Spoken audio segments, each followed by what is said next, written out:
If you want money, let's go create it for ourselves. That's a very eye-opening moment. You realize I don't have to rely on my employer, my boss to pay me money. I can actually go create my own. Set a timer for 2 minutes, write down as many things you can think of. What do you like to do? So what are your interests? What are your hobbies? What are the things that you would choose to spend time working on? It's a great place to start. I should be trying to solve a problem and not the problem that I think people have, but the problem they're telling me that they have, so that it becomes a very easy, oh, you have this problem, I have this solution. You can cut your expenses or you can raise your income. Cutting your expenses, there's a limit to what you can do. Raising your income, the sky's the limit. I'm sure there's a ceiling somewhere, but I don't know how many of us have actually found that yet.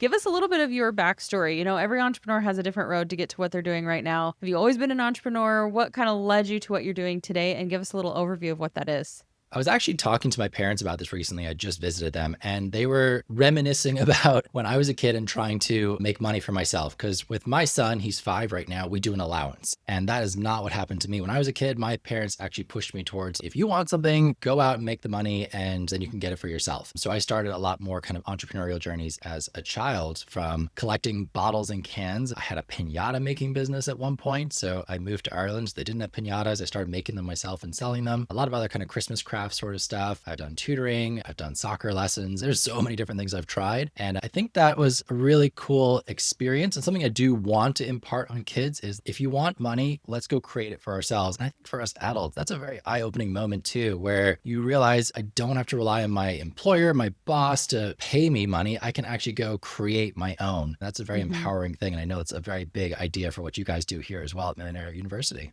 Yeah. And I have a 13-year-old son who we have the allowance. We kind of set up a whole money system in our household. So it's not just your typical, you're getting paid. There's a lot more layers to it. But even he is like, I need more money. Yes. What you're paying me isn't enough for the lifestyle that I want to have at 13 years old. So he's in the beginning stages. He's at that point where he tried something, handed out flyers to bring in and out garbage cans, on garbage day, trash day, and didn't have any bites. And he's just constantly waiting for somebody to call. And I was like, this is a numbers game. We have to play it a little differently. So I'm like finding that balance of let him figure it out, but also give some of that guidance. So where has that taken you to now as you have that entrepreneurial spirit and that drive? Did you start a business right from the get-go when you stepped into adulthood? No, I chose safety. I went for the W-2 route. I trained as a PE and math teacher and ended up teaching math, still teach math full time, a high school math and personal finance teacher.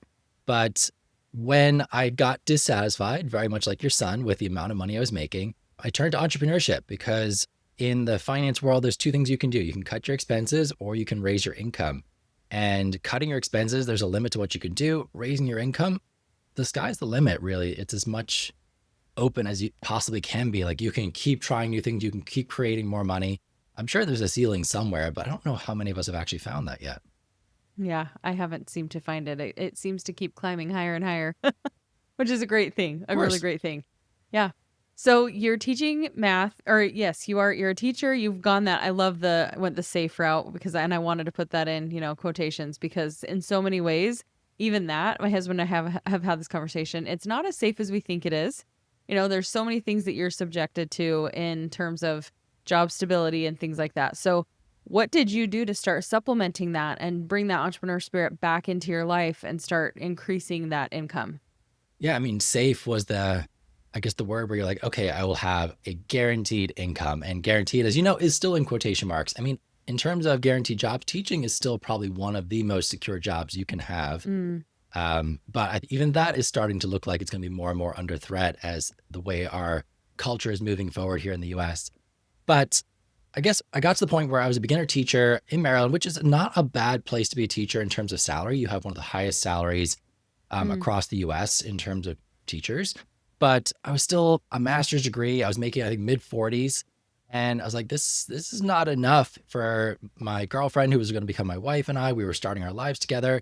And we were getting to the end of the month and we're like, are we going to have enough to even just cover the basics? Like, we weren't doing anything special or extravagant. We were just making it to the end of the month, starting over again, little breath. And then you again are counting down the days to the next paycheck. And that wasn't fun. That wasn't nice.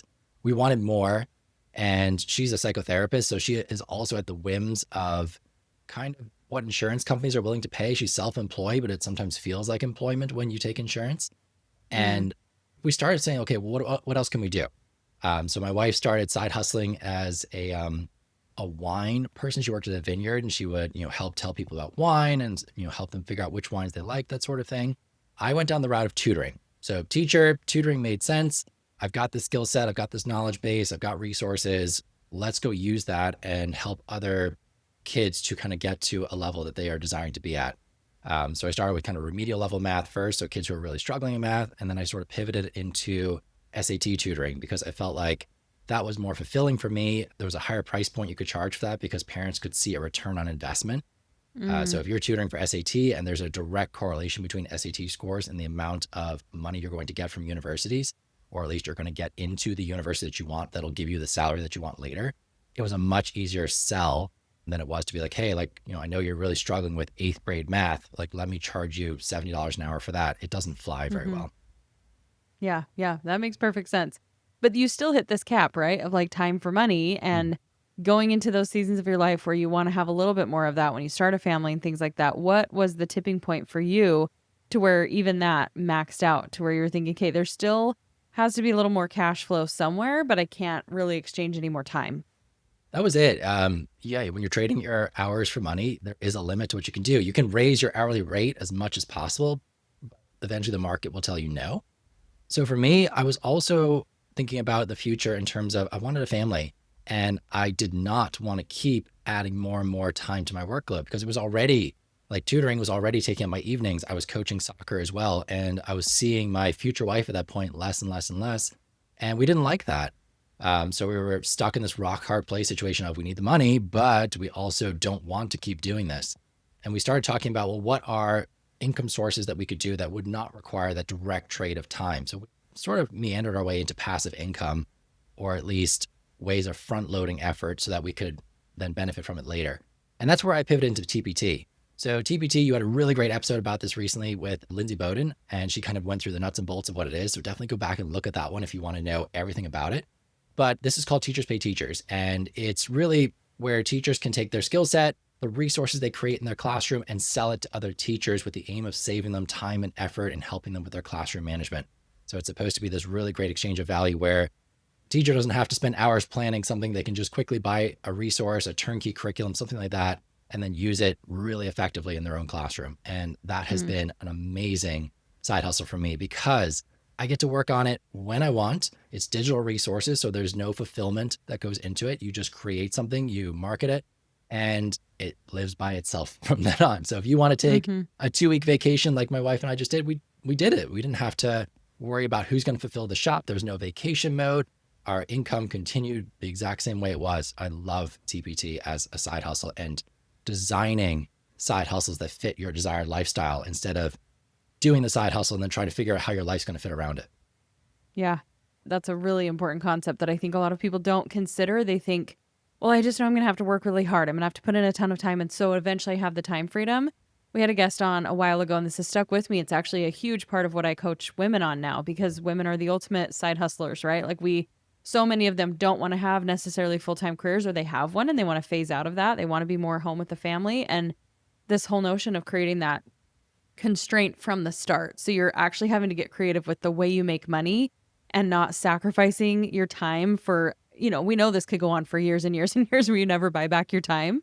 Not to say that there's no reward for putting in that energy and that effort that needs to be required when you're building something new. But I really love that. And you just spoke to it exactly. Like you want to create from the start the type of business or side hustle that you actually want to have long term, not setting this future goal of, I'm going to work 80 hours. Eventually, then it'll be a side hustle. Yes. But so many people approach it that way. And same thing, like say you're a 13-year-old, rather than starting with like, what are all the different ways we can make money? When I teach this to my students and we all start businesses in my class, we start with how much time do you have available? How much time do you want to give to a business? When are you available? And then let's start trying to find things that fit in that time versus like, okay, we have this great idea. We found a way we can make money. And now we have to try and realize, I have to give up my weekends to do this, or after school every day I'm doing this. And now my social life is suffering, or I can't go play the sport I want to do, or I can't hang out with my family, whatever it is. So yes, backward mapping from how much time you want to spend, when you want to spend it, I think is a great place to start. So with that being said, let's kind of bring those young people into the conversation a little bit more. Give them a little bit of an entrepreneurship 101, and even just thinking about it this way of like building up some semi-passive income streams. What are you seeing some of those students start in terms of businesses? And then let's maybe get into the nitty-gritty of maybe those mindset shifts and some of the strategies they need to think about early on. Oh my gosh, there's so many different ideas out there. And you'll get the classics, like you will get the lemonade stands, the car washing business, pet sitting, that sort of thing. Those are wonderful ones because they are very flexible. You can do it when you want. But I love starting with like a brain dump activity where you're like, okay, let's start with the things that you really like to do. What are your likes and interests? So we take 2 minutes. I start a stopwatch and say, for 2 minutes, you do nothing but focus on writing down as many things as you can think of that you like to do. And for those of you listening at home, in the car, whatever it is, you could pause the podcast right now and try this. Set a timer for 2 minutes, write down as many things as you can think of. What do you like to do? So what are your interests? What are your hobbies? What are the things that you would choose to spend time working on? That's a great place to start. Next, we would do another 2 minutes. Now let's go with what are we good at? And that's not always the same list. So you think about like the things I love to do versus the things I'm actually good at. There's a lot of overlap because we tend to do the things that we like, but there's also a lot of things that we are good at that maybe we don't necessarily want to spend all our time doing, but it's a good skill set for us. So things you can think about. Teens struggle with this in particular, and I know a lot of adults do too. If I ask you, hey, what are you good at? A lot of people are like, I don't know. Am I good at anything? I'm not the best at anything in the world. I don't know what to say. And what we try and do is like, okay, what are some things that you can do better than the average person in this room? What are some things that people ask you for help with? What are some things that you feel like, okay, if I were to look around at the other people, I think that I would be able to produce a better product than them at this thing, whether it's drawing, whether it's reading, whether it's art, music, whatever it is. And that's another great place to kind of start drawing some ideas from. Another 2 minutes. What are some of the resources you have available? So every person has different resources available, and that could be things around the house that you could use in terms of materials. It could be equipment. It could be people who have access to markets or different skill sets. So you start listing all of those things out as well. Then you start thinking about another 2 minutes. Okay, what are some pain points or what are some audiences that I want to serve? Who do I want to work with? And that can be another great source of ideas. So we do that. We've got 4 or 5 different lists going on now. And we start looking for connections and what are some things that we could pull strength, opportunity, resource available and say, okay, there's my business because it's something I'm going to enjoy doing. I'm good at it. I have what I need available to get started. It's going to be cheap, quick, easy to get going. Those are the things we really want when we're talking about a team business or an adult side hustle. I was going to say, yeah, an adult business too. Ideally, that's the dream, right? And so when you do run into that, some of those questions are a little trickier, right? Like it sounds really simple on the surface, but when you're especially a teenager and you also have to factor in resources, you know, like my son wanted to start a landscaping business at 14. And I was trying to explain to him, you're going to have to look at your resources. You're going to have to look at what's actually available to you. You know, you're not going to be running the lawnmower down the street to everybody's house. You can't drive yet. So you have to kind of maybe work up to something like that. People need to have their own tools. You have to show up and be able to just provide the service. And so there are limitations to that. How do you work through that with teens too? And they have maybe limited access to resources. Is that always, or is that typically a big factor? Is it kind of more the limit of their imagination and not even understanding that there are problems to be solved out there and ways that their gifts can be used for different things? Yeah, I really, really try hard to not shoot down their idea. And I try to let them come to that own conclusion. Same thing with your son, like, handing out the flyers. And you might be like, okay, handing out flyers, you're probably too distant. Like you're probably better off just knocking on doors. So they can see you, they can build a relationship with you, and then they'll kind of be like, oh yeah, like maybe I do want that service. Where it's much easier to throw a flyer in the bin or not look at it. But yeah, we try and let them explore and let them see, okay, this is the limitation that I'm going to hit pretty quick. Like you said, I can't drive or I don't have the equipment myself. So now I'm looking for a scenario where maybe I can get 5 houses in a neighborhood where one person has a lawnmower and maybe in exchange for cutting their grass for free, they'll let me use their lawnmower to mow everyone else's grass. And that could be like a really creative way to kind of get what you need without having to buy it yourself. One thing we do in my class that I really love doing is we start creating masterminds. So we get everyone sitting in a circle. We go through each person. They talk through, here's my idea right now. Here's what I'm thinking. Here's a challenge that I'm coming up against. And we get feedback on how we could fix that problem. But also everyone in the room asks these kind of hard questions like, well, how are you going to handle this? What are you going to do when this happens? And that collective brain power is really great for fine tuning an idea, finding access to other resources. Like another kid might be like, oh, I've got a lawnmower you can use, or I've got weed whackers you can take. Yeah, no problem. Same with adults. Like when you start inviting other people into these ideas, like you start sharing with your friends, you start telling your family about it, you realize how much help and access and resource there is out there for you to take advantage of. Yeah, that's so true. I love that you said you try not to shoot down the idea, and there's so much power in that mastermind to facilitate those questions because I think, we never want to put somebody on the defense and say, well, these are all the reasons that's not going to work. And that's, I try really hard not to go into that zone.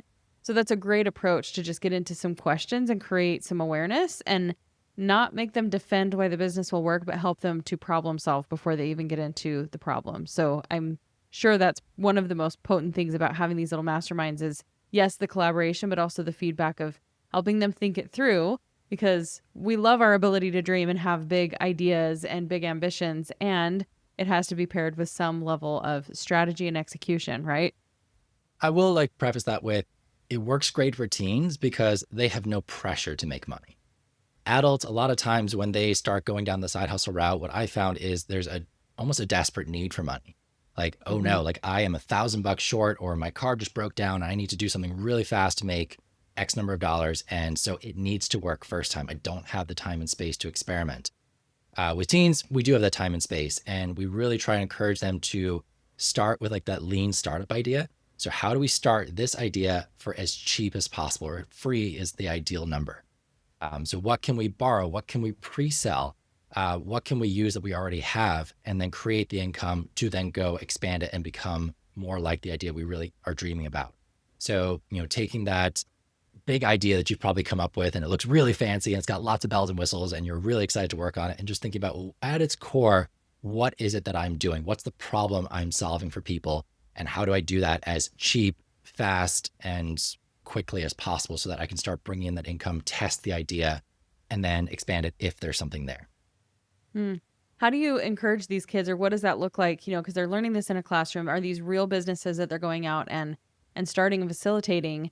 And what does that look like when they go from idea into those first steps to test the market or test the idea? What kind of conversations are they having? And again, I know this translates across the board to adulthood as well. A lot of entrepreneurs or would-be entrepreneurs get stuck in that too, where they have the big picture and they don't even know the next right step to take. And so that just kind of stays on the back burner as an idea.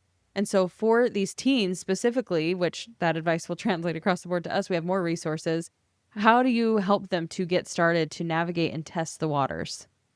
I mean, that's a big thing, is like getting off of paper and actually doing it. And we do this for real. Like we will all start businesses. Every student should be making some amount of money. Some will make several $100s over a semester.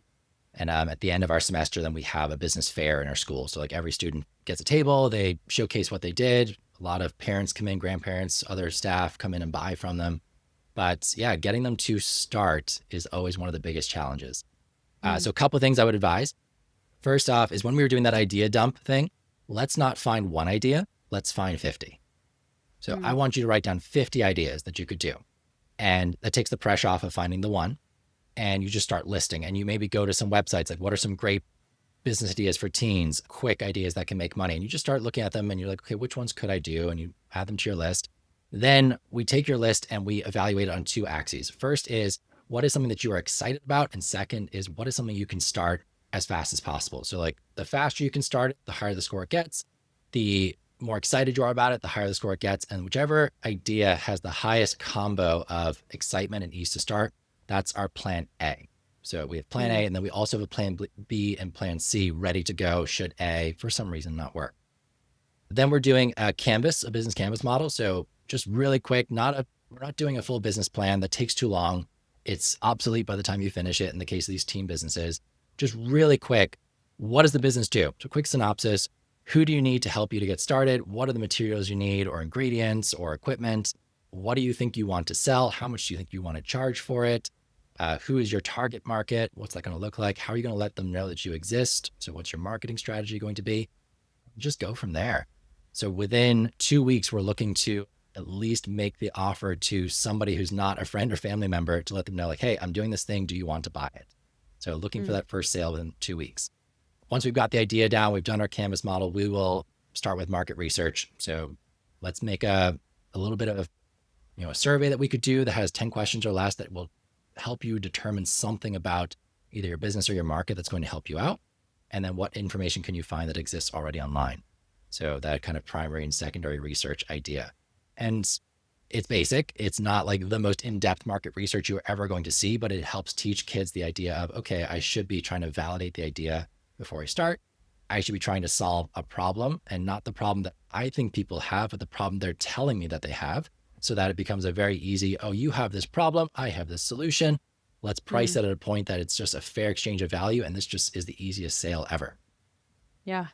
Oh, I love that. And I think something else that teens have the advantage of, or even young adults who haven't necessarily been jaded by the world, is there's a level of fearlessness where there's not ego involved. They're not out there saying like, I have it all figured out, so you should want to buy this from me, or you should want to buy this product or service.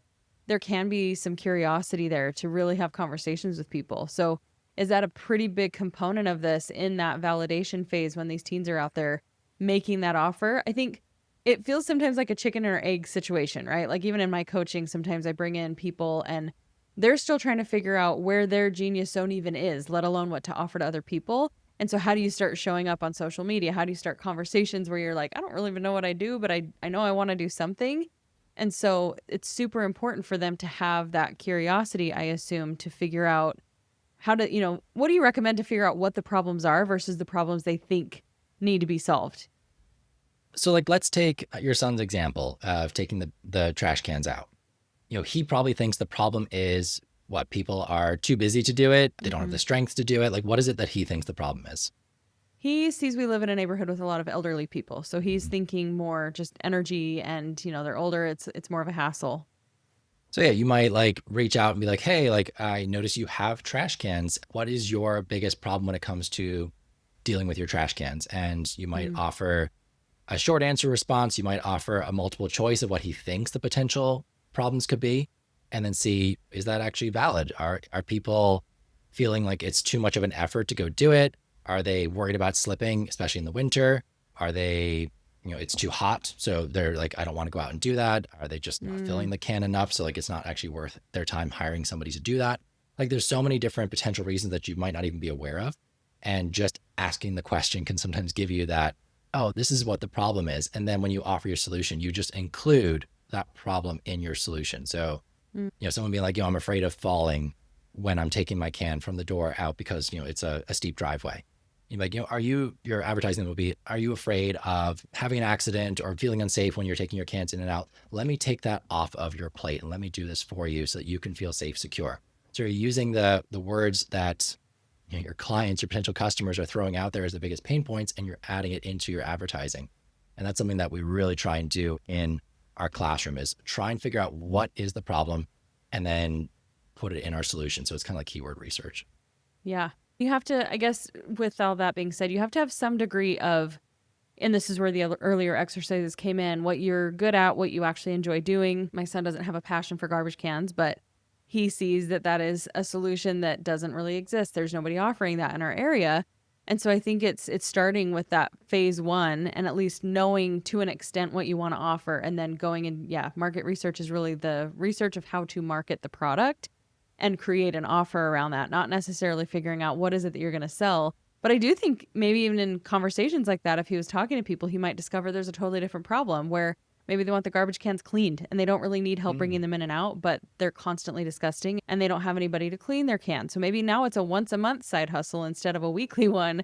And so there's so much power in just having conversations and not just putting the flyer on the door, which I did encourage him to do. And we maxed out pretty quick. So we've got a level of like dedication to, dig a little deeper there.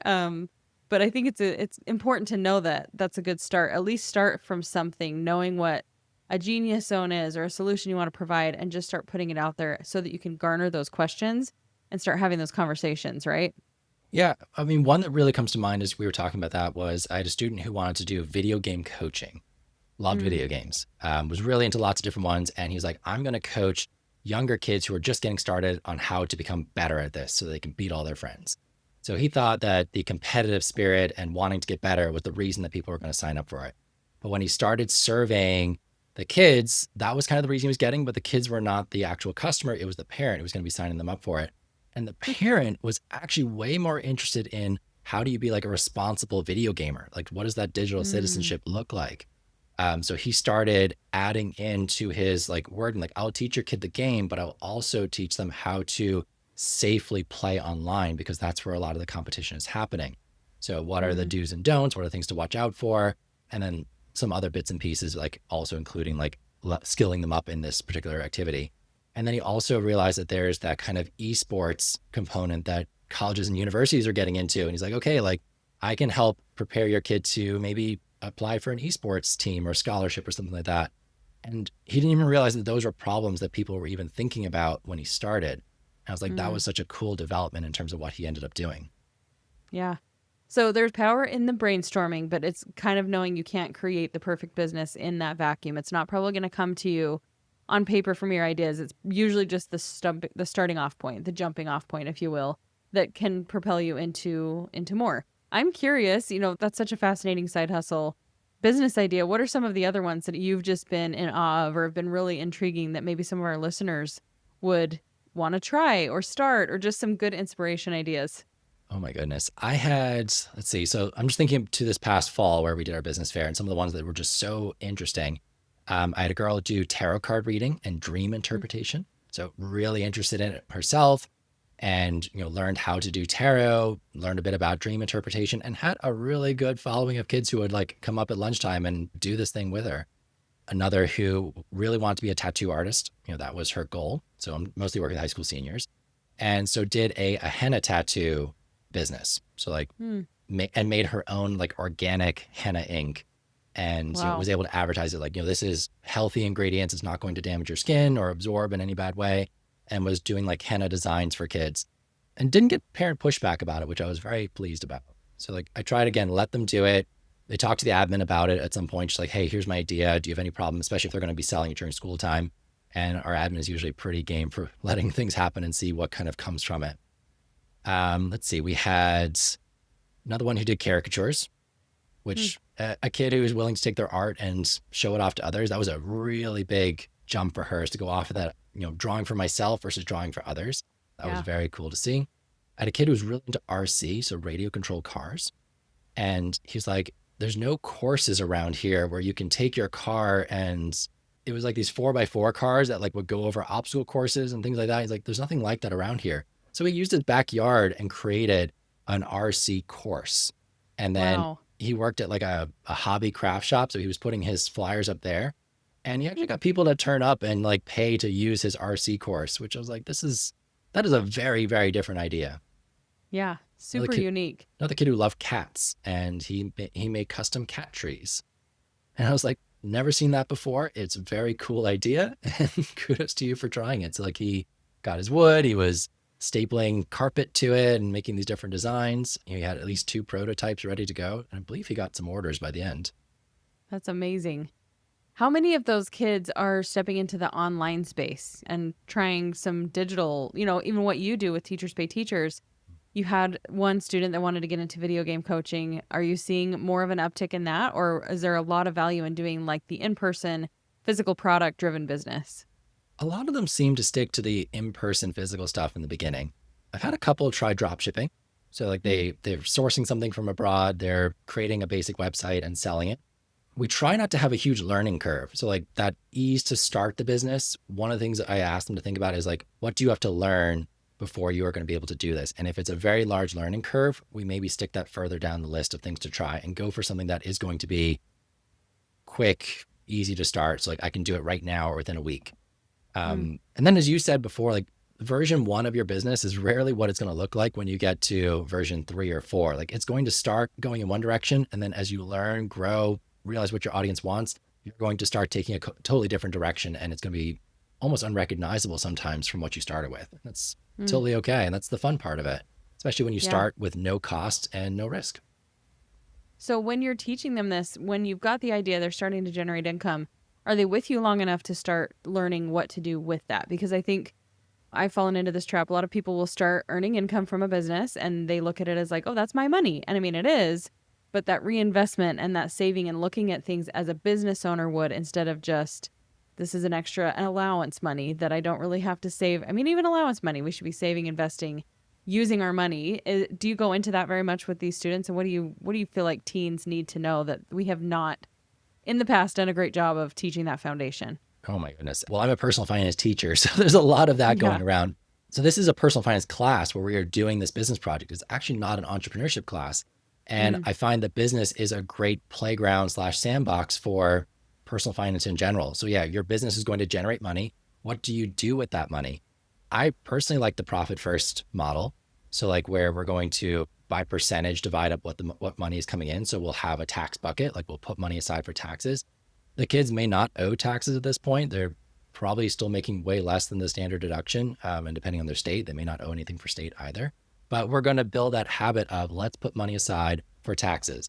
Let's put an emergency fund aside, even if it's an emergency fund for your business. Like you should personally have one, your business should have an emergency fund as well. Let's put aside a profit first account. So this is the one where it's going to be like, this is money for me to spend on whatever I want. And it's not my owner distribution. It's the extra kind of fun money that makes this business really exciting to do. So like with mm, my TPT business, I have a profit account where 5% of all income goes into that account. And once a quarter, that money comes out. My wife and I go do something really fun. You have your operating expenses. So let's make an account for that. I recommend, I think it's what the profit first model is as well. About 35% of your income is going into there. But we do tell the kids like, hey, that may be higher in the beginning because you want to buy new materials. Like maybe you've used all the free stuff you had around the house and now you need to level that up. Or you need to buy, like your son, like maybe you need to go buy a power washer so that you can wash these cans as well as just taking them in and out. Like that's going to be mm-hmm. your first big investment. But then you should also have that owner distribution part. So the bit that's coming to you where you're like, this is my money to do what I want with. And when kids are working in groups, you have to make sure you are doing kind of an operating agreement and a founder's agreement as well. So that's something we build in. So if they're working on their own, they do an operating agreement. If they're working in a group, they've got the operating agreement plus a founder's agreement. So what happens to our money when it comes in? What happens when we have disputes? What happens if one person wants to leave the business? What do we do at the end of the project with all of the materials and equipment we've gathered and any money that's left over? And all that needs to be spelled out before you start. So yeah, you really need to treat this like serious business. I'm still trying to say that in quotation marks. It's not that serious. It's still for fun, but it's a great learning Yeah. opportunity.